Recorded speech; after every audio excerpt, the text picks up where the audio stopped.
आप में से कई लोगों के मन में सवाल हो सकता है कि शालिग्राम पत्थर को लाने के पीछे मकसद क्या था। रामलला के मंदिर में शालिग्राम पत्थरों को देने के पीछे ऐतिहासिक, धार्मिक, पौराणिक, वैज्ञानिक महत्व है। आपको बता दें कि नेपाल के मिथिला में शादी में ही अपनी बेटी को ब्याह करते वक्त कुछ देने की परंपरा नहीं है, बल्कि उसके बाद भी अगर कोई धार्मिक अनुष्ठान हो रहा है, कोई शुभ कार्य हो रहा है, तो बेटी के परिवार में जाकर वहां पर कोई संदेश या कोई अपना अंश जो है वहां पर दिया जाता है जिससे सम्मिलित हो। और यही वजह थी कि नेपाल में जब सरकार को पता लगा उस दौर की कि भारत में राम मंदिर का रास्ता स्पष्ट हो गया है, तो वहां से शालिग्राम पत्थर देने की इच्छा जताई गई।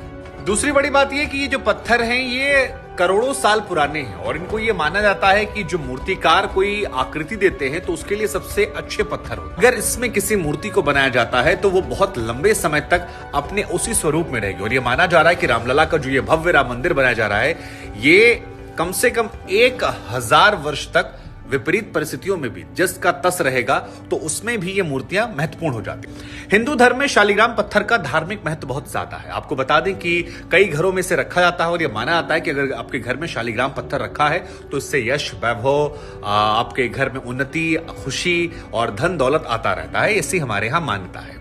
दूसरी बड़ी बात यह है कि भगवान विष्णु का इसे स्वरूप माना जाता है, 24वें अवतार के बारे में माना जाता है और यही वजह है कि शालिग्राम पत्थर अपने आप में इतना पूजनीय है कि लोग इसे मंदिरों में रखते हैं। पुराणों के अनुसार शालिग्राम पत्थर को नारायण के विग्रह रूप में पूजा जाता है और यह माना जाता है कि अगर यह पत्थर गोल है तो यह नारायण का गोपाल स्वरूप है। जय भगवान विष्णु। दूसरा कि अगर यह पत्थर मछली के आकार का है तो फिर यह भगवान के मत्स्य आकार का है और इसकी भी एक अलग महत्वता और पूजा होती है।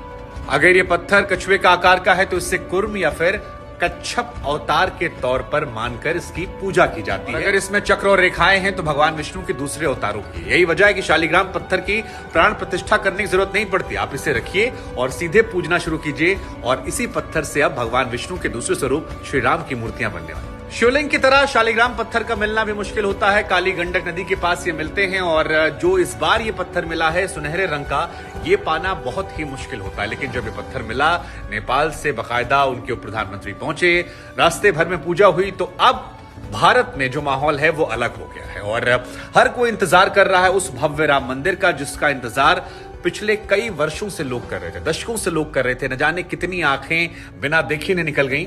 तो आप अपने आप को सौभाग्यशाली मानिए कि आप इसके दर्शन कर रहे हैं और इस दर्शन को आप साक्षात देख रहे हैं, साथ ही उस इतिहास को बनते हुए देख रहे हैं जिसका जिक्र आने वाली पीढ़ियां कई वर्षों तक, दशकों तक करने वाली है। तो अयोध्या जय श्री राम का मंदिर जो है ये तैयार हो रहा है और राम सभी के हैं। हमें लगा कि जो जानकारियां हैं वो आप तक पहुंचाई जाए, कुछ बातें आपको बताई जाए और भगवान के इस स्वरूप में, भगवान की इस भक्ति में अपना जो थोड़ा अंश है वो जानकारी के जरिए आप तक पहुंचाया जाए।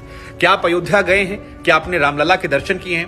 पुराने जो रामलला की मूर्तियां हैं वो आजादी के पहले से विस्थापित हैं और ये माना जाता है कि क्योंकि स्वरूप उनका छोटा है, कई बार लोगों को दर्शन करने में थोड़ी दिक्कत होती थी, लिहाजा इस स्वरूप को बनाया जा रहा है। और आप क्या ये मानते हैं कि नेपाल और भारत का रिश्ता जो है वो यहां से इतना ज्यादा मजबूत हो जाएगा जिसे कोई भी सियासत या कोई भी और वजह तोड़ नहीं सकती है? तो मुझे लगता है कि ये बहुत अच्छी खबर है। जय श्री राम बोलिए और वीडियो शेयर करके लोगों तक ये जानकारी जरूर पहुंचाइए। जय श्री राम।